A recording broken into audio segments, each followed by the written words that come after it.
40 misolimiz. 40 misolda aytyapti which expression qaysi ifoda teng bo'ladi mana bunga. Buni soddalashtiramiz. 11 ko'paygan mana bu x kvadrat minusdan 10y kvadratni soddalashtiramiz.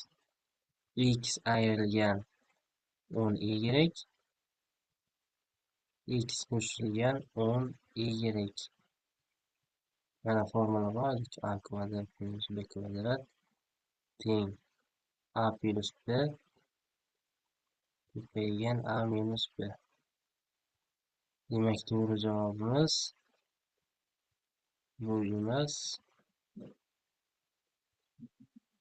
D bo'lar ekan. 41-misol. 41-misolda aytyapti qaysi ifoda ekvivalent tengkushli shunga deyapti. 9 qo'shilgan 8 ayrilgan 4s ning kubi qo'shilgan 6 minus 4s ning kubi qo'shilgan 9s qo'shilgan 14. To'g'ri javobimiz D javobda ekan. 42-misol. Mana shu ifoda, expression ifoda equivalent to teng mana shunga. Bu yerdagi R deyapti, bir konstanta, bir o'zgarmas son. Nima bo'ladi? Qiymati of R ning qiymati nima bo'ladi? Mana bu tenglikdan chiqarib olaman 6 ni. 6 y ning 4-sini. Bu keyin qavsda ichida qoladi.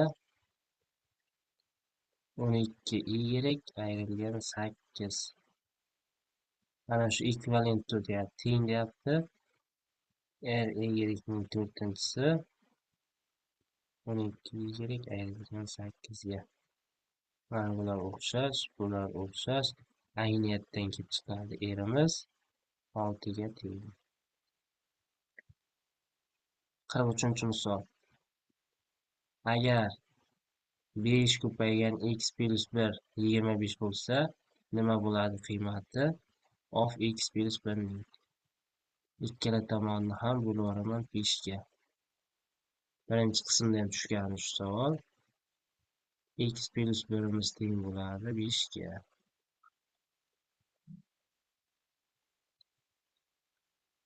44-misolimiz. How many deyapti. Nechta solution yechimi bor? Equation mana shu tenglamaning ega deyapti. Nechta yechimga ega ana shu tenglama deyapti. 10x teng 10. Shu yerdan x topsak 1 bo'ladi. Demak, bitta yechimga ega ekan. Boshqa yechimi yo'q. Exactly 1. E'tiborlaringiz uchun rahmat. Shu bilan darsimiz tugadi.